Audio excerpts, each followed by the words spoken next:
try and see if we can pull Lars back into our reality. While we talk a little bit up here and then open it up to you. One of the things that worked out really well in the last an earlier panel was to sort of engage between the two panelists. So both of you articulated something sort of. What's interesting is we started at the past, and over the course of the day, we've moved more and more toward the future. Yeah. So I'm curious about how the two of you see each other's visions of the future. If you could comment, if Jane, you would comment on Mark's remarks and vice versa. Oh, me first, yes. Well, what I really appreciated about your comments in the session was bringing in this idea that our physical everyday lives can be connected to the data that we're collecting and to the online behaviors that we're doing. And in these forecasting games, we're increasingly asking players to do things in the real world or leave things in the real world, drop spots of artifacts from the future or putting media in public spaces, kind of installations of signals from the future, and then asking, sort of setting up these trails of that blur the line between the online context that you need to really understand these things, but also then hopefully creating face-to-face encounters, situating you in a real-world context that you might be able to then, you're in front of, maybe you find yourself in front of IFTF and come in and engage in something that is more physical and face-to-face. And so I think the opportunities with all of mobile technologies and that this is good that we can take the best of the online world and bring that to the real world without losing the kind of, I think, the responsibility that comes with being an embodied person. When people are face-to-face or when they are in real environments, their behavior is often more responsible, more sort of in line with common good. Mm-hmm. So that, I think, is also an important part of linking the two.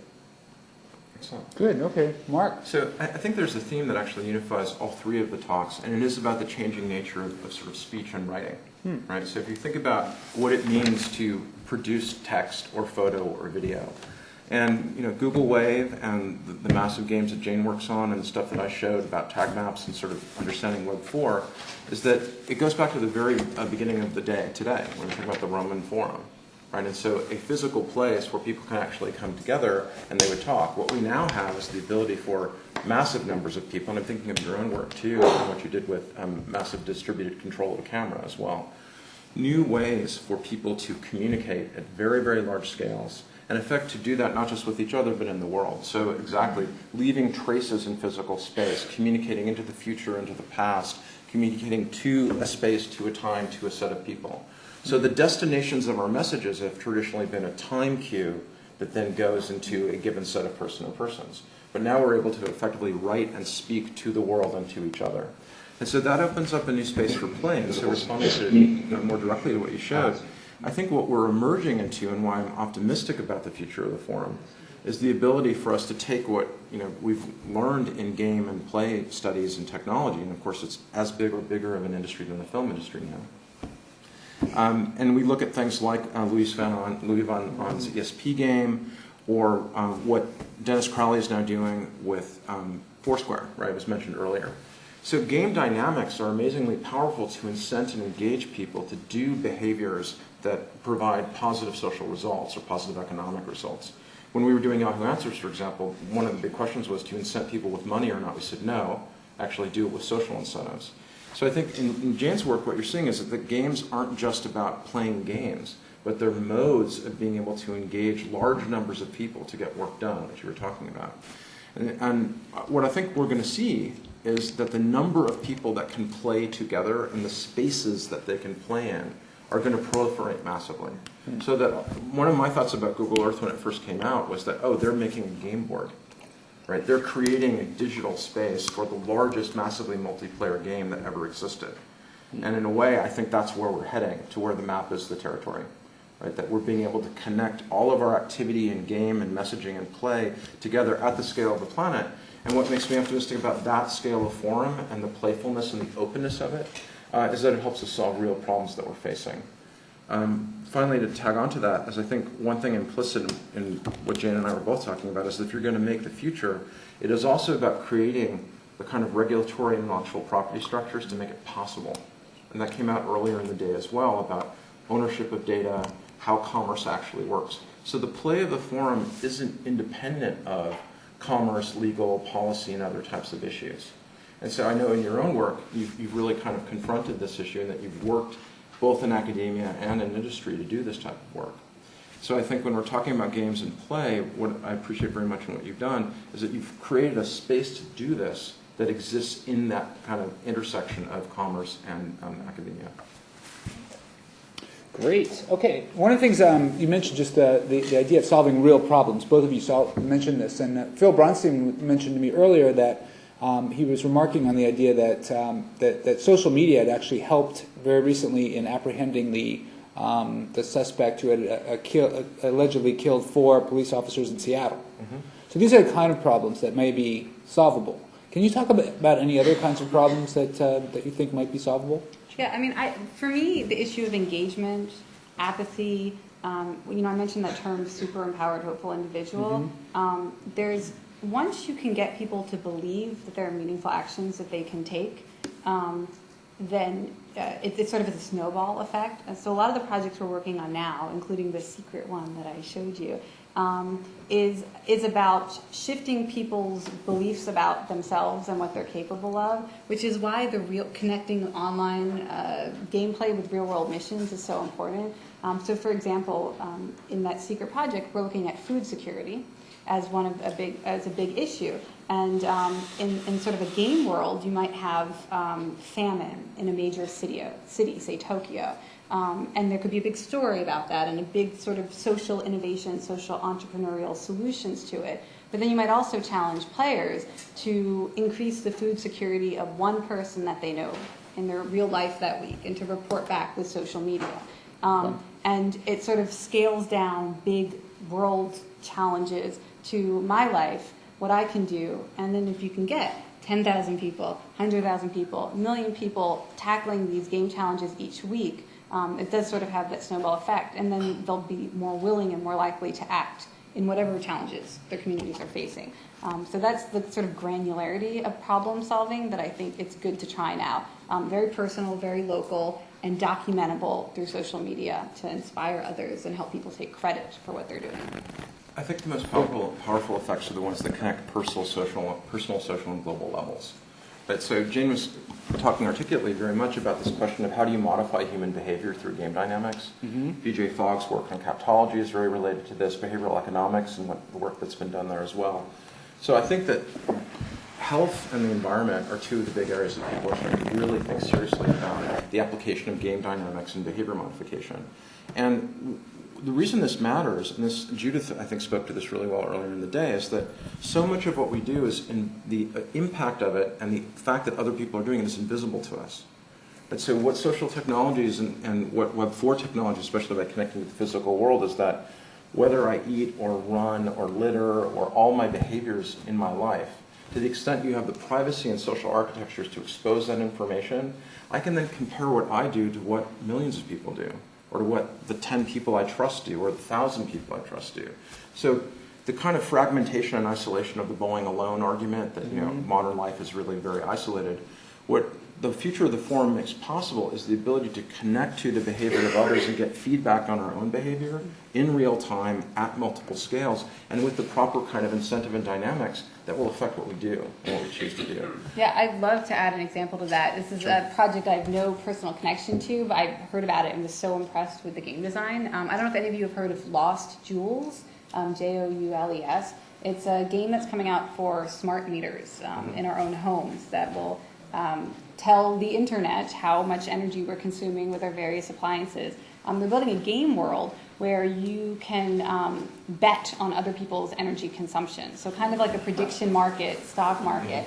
And so I think like, okay, if I ask you, Ken, to use 10% less energy this weekend at home, please, as a personal favor, you'd be like, okay. But if I were like, I have $100 of betting on you doing it, then you might feel motivated. And if I said, Ken, I have $100 against you being able to do it, there's no way, then maybe you're super motivated. And it's kind of like this superhero-themed game where the less you consume, the more virtual currency you get. And then you get to do cool, fun things in the game. So it's exactly that kind of motivation, persuasion and scalable. I like Okay, I love it because you're creating kind of a personal friction that actually is the alternative source of energy, which I think actually there is a lot of personal friction out there.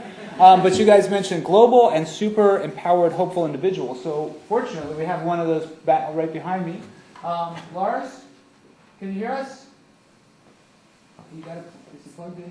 Yes, I can hear you. Lars, okay, great. We wanted to let you finish what you were saying earlier.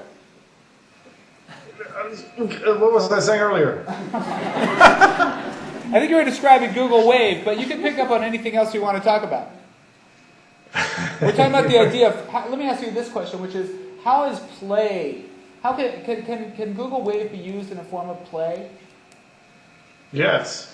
Of course, any question that starts with, can Google Wave be used for X? I will answer yes. But you know what we actually found interesting? So one of the things we like about Google Wave is that you can collaborate in a very, very live, real-time kind of way on content, starting with text, but by using our APIs, all kinds of other things, including games.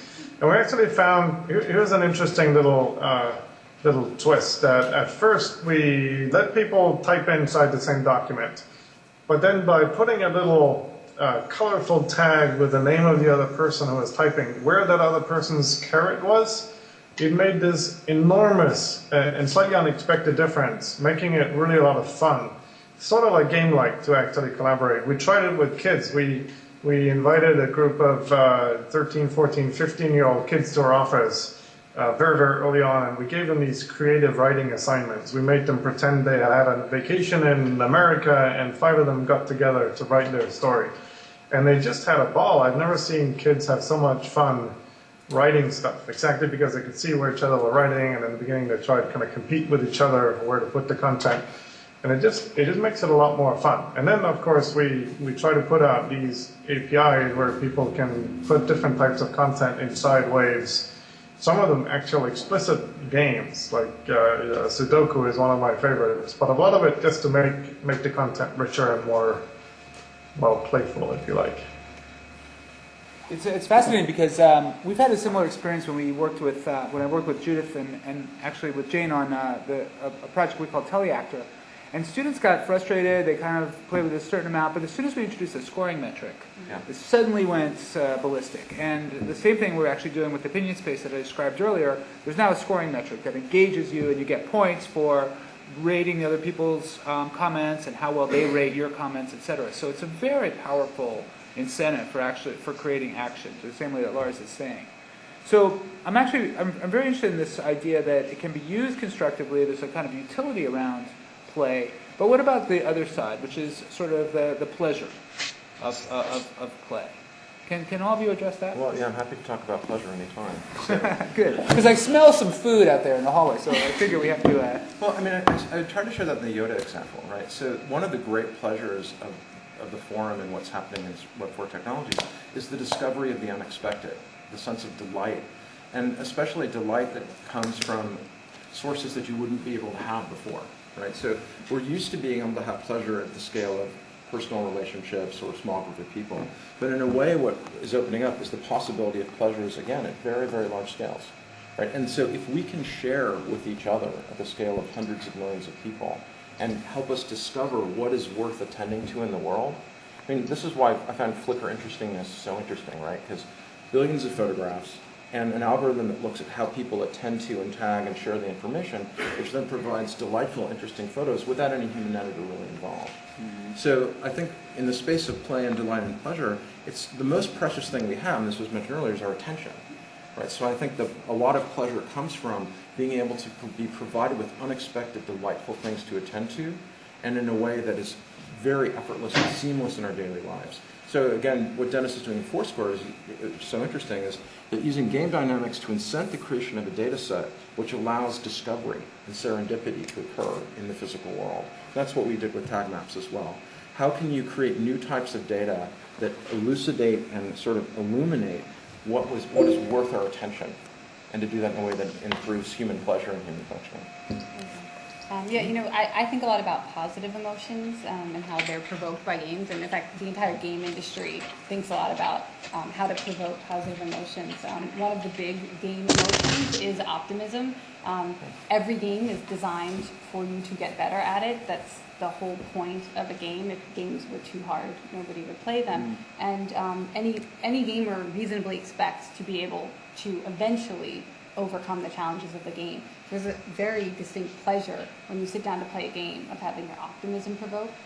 Another important one is the pleasure of caring about the same thing as someone else at the same time. A lot of cooperative games. I hear from so many parents when they sit down and play, you know, the Halo games or Rock Band or anything with their kids, and they have that sensation of both of them working towards the same goal and actually being passionate about an outcome, getting the same outcome together, which is not something we necessarily get a lot in our lives, get enough of caring about the same thing at the same time. There's a kind of whole range of positive emotions that games provoke that if we start to apply them to these kind of real world work, real world problem solving, we might find that people are more passionate and engaged. I want and to point out pleasure one and other have pleasure. example on the other end. So I agree in the pleasure of sort of shared objects and shared play. There's another pleasure that these technologies are making possible, is the pleasure of having low social cost communications. And so we were talking about this last night, is that, you know, my parents would like it if I called them every week and told them what I'm doing. I don't have to do that anymore, and I'm not getting guilt-tripped about it. Why? Because I have them on Flickr and Facebook and Twitter. They're watching you right now. And they're probably watching me right now. So the ability, and if you think about the difference between email, and I'd be curious to hear Lars's thoughts about this in a way, but you know, our means of communication have always had the expectation of response, other than broadcast, which didn't have a sort of expectation of response. But our social communications, if I'm talking to you, and I'd expect back channel and feedback and response. And if you've dealt with email, you've had this tremendous difficulty of the obligation to respond. But if you're using Twitter, you don't have that, right? And if you're using Flickr, you don't have that. So this ability to be able to share one's experience and to communicate out into the world and into social space with very low social cost, because there's no expectation of response, creates a type of pleasure, because you have, in Miyamoto's words, the sense of ambient virtual co-presence, of being with another. And the low social cost means that actually you can satisfy social needs much more efficiently. So, Mom and Dad, if you're watching, I hope you're happy. And Well, let's actually, on that note, let's open that pleasure up to the audience and take any questions that you may have. One right in front. Go ahead. Two quick questions. Sure. Jim, NASA delivers a game where kids play by creating outlines around craters. Is this child labor? And question to Lars, multiple people working on a single Google Wave, legally speaking, who owns the content? So is this a hypothetical or an actual game? It's an actual. Okay, and what are they doing with the craters? They're analyzing the data? Games where kids, mechanical sort Okay. behavior, they identify Got it. features on Mars. Yes. No, this is the future of education, and it is good. That is my response. Is Right. Coca-Cola does the same thing? No, yeah, I think it depends on what the benefit is to the participants, right? I do work with lots of corporate clients also, and if the work being performed is making you smarter and better at certain kinds of collaboration and knowledge work, that is a potential benefit. But lots of these science games, these citizen science games, from NASA, from all kinds of, there's where you can, what's the project where you can analyze birds' nests? Does anyone know that? It's like this is the bird watchers, scientists, people. What's the fancy word for that? Ornithologists. Yeah. Anyway, you can learn all about how birds nest and that sort of thing, and do the work for them, but also learn. And I think getting kids involved with actual scientific research and knowledge production is awesome, and is the future of good education, and not child labor. who owns their work? The world is science. Science Good. Commons owns. And what was the question for Lars? Just legally speaking, I recently read a blog from TechCrunch where the author had to credit 9 people because the blog was actually collaborated in Google Wave. So is it raising a topic that is gonna change the way we understand content through Google Wave? So I don't think that Google Wave actually introduced any new issues there. Now, we do like to think that Wave makes it easier and faster to collaborate with more people, but we already collaborate on content, and we already have fairly well-established means for figuring out who owns it. And the answer is not always the same. If you and I collaborate on a academic paper, no matter what tools we use, there are certain mechanisms in place to figure out who eventually ends up with the ownership of that content. Which you recognize was just my way of not answering your question. I've got two questions. The first one's for Lars. I've been live blogging this event using a web application called Etherpad, and which is owned by a team called AppJet. And Google Wave just bought AppJet a couple of days ago, and they've stopped. I can't create a new Etherpad now.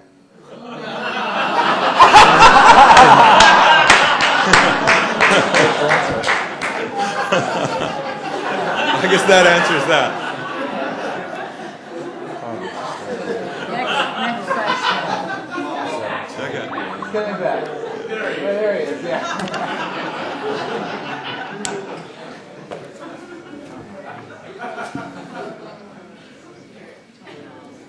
Okay. So basically, we're not allowed to create. Lars, we're not allowed to create new Etherpads anymore. Someone asked a controversial question and the connection went missing. Yeah, right. So, what was the question? okay, when you bought Etherpad, the first thing you did was to stop the creation of new Etherpads.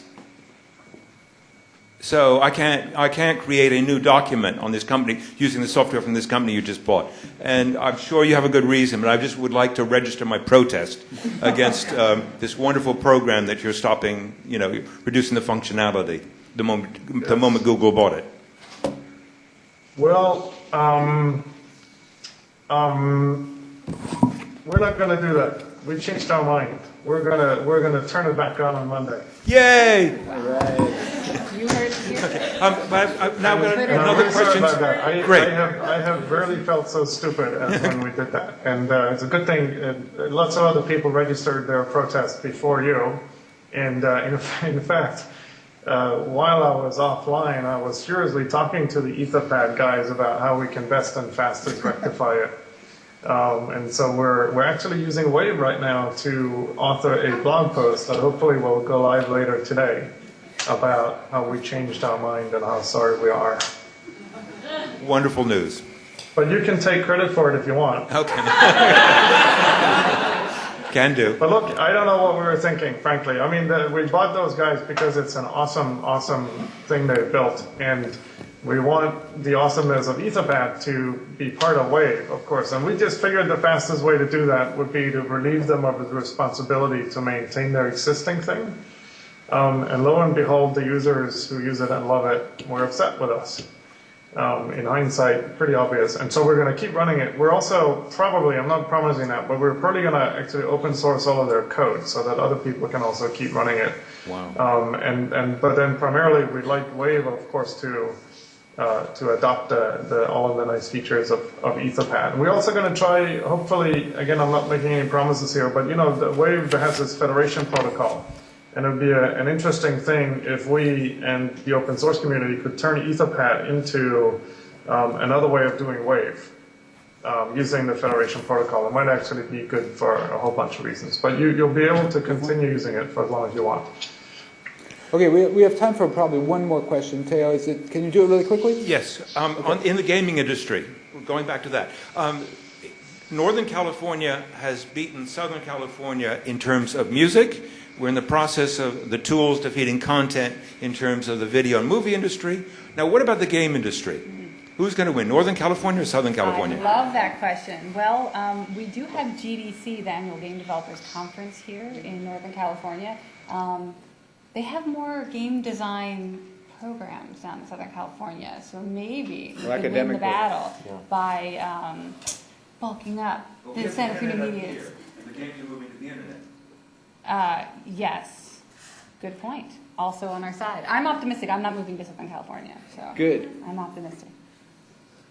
Excellent. Okay, well, actually, we can take one more. Is there anyone from this side of the audience about play? Irene. I had a question for Jane. When, a lot of times when educators want to try to get kids to be more interested in studies, they're like, let's turn it into a game. Let's teach them through a game. And of course that always falls flat because, like fun with arithmetic is never actually that fun. So I was just wondering if, you're talking about applying game-like play to, real-world problems and, killing monsters in World of Warcraft sounds a lot more thrilling, partially because of the fantasy and pretend aspect, than trying to figure out the problems with the future world oil shortage. And I'm just wondering how you do, how you deal with that question of like having an explicit problem to solve as being the goal of the game. Yeah, okay, so two things then. I thought we were going towards education, so I prepared an excellent reference for everyone in the audience. If you haven't heard of it yet, the school Quest to Learn in New York City. It's a charter school funded by MacArthur Foundation, Melinda Gates Foundation, and being developed by Katie Salen, who was a speaker here at Berkeley a couple years ago. It is a school designed like an MMO. They don't teach you through little games that you play.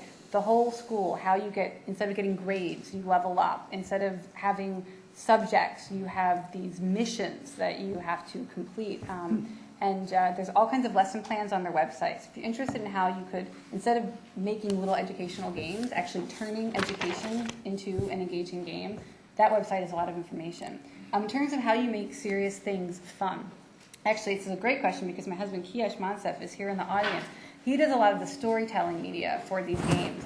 We find in our experience, if you make fantastic trailers like you would see for a big budget movie or game, if you develop amazing storylines, we have a graphic novel you saw on the slide for this upcoming game this spring, and you set it in the future so you can be a little provocative. You have these outrageous scenarios like a supercomputer has calculated the imminent collapse of the human species. That helps a lot. So we didn't tell people, come and help us solve global warming. We said, you have 8 years before the human species go. And so you can set up in-game worlds kind of fantastic narratives and these compelling digital media that make it feel like fun and fantasy, even though you're doing real work. It's giving you that sense of narrative and play and curiosity and wonder, as you were saying also. I think that's really key. You can use storytelling to make these things fun alongside the game mechanics. One quick comment to that. I think the real challenge, too, is not just in educational games, but in having play happen in daily life. Right? So if you think of learning outside of the classroom, part of what's occurring, of course, is playing game consoles. But as you take these devices with you wherever you go, not just for children, but for adults as they need to retrain, how does your daily life become a space where you can learn and play at the same time? And there's a lot of work actually going on in trying to understand that. More, as I was saying, in the space of getting people to change their behaviors and using techniques to do that. But connecting to the records of human civilization that are being generated all over the planet and being able to engage not just with Wikipedia, but with, if you will, the knowledge around us and to do it in a playful way, that's where I think the future is actually going to head. That we're not going to have to go to school to learn, but we're actually going to have that be part of what we do all throughout the talk. Fantastic. Lars, last word? Sorry, no. Ask me a question. I'm actually having a really hard time hearing anything that goes on in the world, so I don't have much to say. Ask me a really powerful, incisive question. Stupid wait. Well, one of the things, I understand that you are willing to offer wave invitations to Yes. some members of the audience. Is that true? Absolutely, absolutely. Okay. Just get us a list of email addresses and we'll get invitation emails right out. Terrific. Okay, great. So we're going to do that. Everyone is registered for the conference. We will email that to Anna Christina. Obviously, the global connectivity is still something we're all working on. It'll be better on the next time we do this. I would love to take the opportunity to thank all three panelists right now.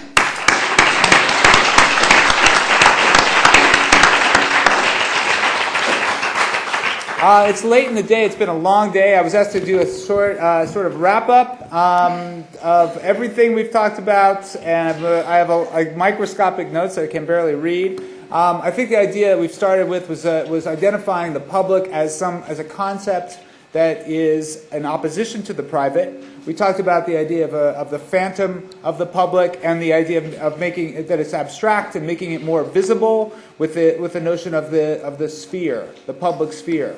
Then Gail talked about Habermas. She talked about the critiques of Habermas, Kierkegaard, Lyotard, and bringing to basically problematizing some of the assumptions in Habermas, especially in terms of access. We had the roundtable on the state of the forum. Mitch Kapor asked, can facts matter? What we need are real actions, and that what we also need is more prana on the internet and in online forums. Jim talked about Godwin's Law, which is a reductio ad Hitlerium. He also talked about resistance to to disenfranchised groups that are often done by large organizations. He said that the whole idea of forums are inherently cluttered and chaotic, which they are. We also, Judith talked about disposable identities. She also talked about some beautiful ways of visualizing new identities.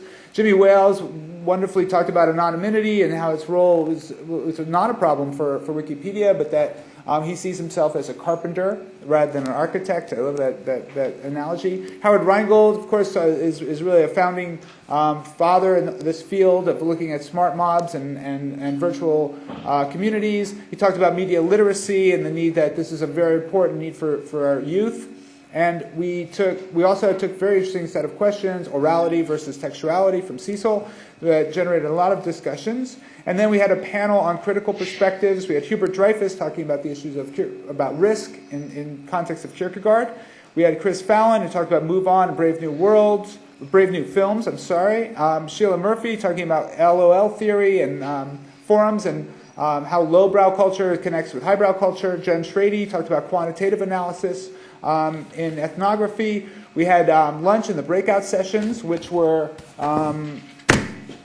I won't go over them, but you know what they were. There was a whole 10 very interesting topics. We had reports back on them. We talked about public forums in health and education. Eva talked about the politics of South American press and activism. Marina talked about, gave a Marxian perspective, no, I'm just kidding, a Foucauldian perspective on patients like me, privacy, and the question of ownership of data. Jennifer Lowe talked about pro-anorexia, the problematic of a sort of counter-public that would form. In that example, David Malinowski and Viola Lasmana talked about critiques of power structures in education and how students can often be used or co-opted to support institutional goals. And then we had a roundtable on the future of the forum. Dick Costello talked about the 3 points he wanted to point out, 3 issues that he thinks are going to be relevant in the future: radically open approaches, less anonymous, and bottom-up authority. He also said that Twitter is unintentionally Marxist. Hopefully going to be capitalist soon. Seth Goldstein said that the medium is the member. We also had Reid Hoffman speaking about the economic sphere, introducing the idea of economics, another sphere into this discussion. Laura Seidel talked about pop culture and shared experience in fragmentation. We then took a short break and we did play in the public forum. Lars talked about a new model for interaction and communication. Mark said that the map is the territory, described his new work in invention arts. Jane talked about super empowered hopeful individuals and the idea, her new project, which we won't be named, but it's named Evoke. And now it's the end of the day. So I want to... well, I think... we all have a lot of digesting to do, and I just want to close by saying 2 things. One is that we have as I mentioned, we have hors d'oeuvres outside, and then there's going to be Jimmy Wales will be speaking at 105 Stanley Hall. So we'll have directions for you. It's just down the hall. It's free, and everyone here will have a reserved seat for the Jimmy Wales lecture. And then the final thing is I want to again thank all of our sponsors who generously donated to this and provided sponsorships for students. All of the students who have really provided a fantastic job. Evan is terrific. Taiwei, Julie, Wafa, Ariel, Seema, Caitlin, Chris Gertz, Irene ran the open space. Ashley and Afrod have been taking notes. I also want to thank CIMAC. Susan, my wife, Tiffany Schlane, who taught me how forums can solve important and complex problems. And most of all, I want to come back and thank Gail for coordinating.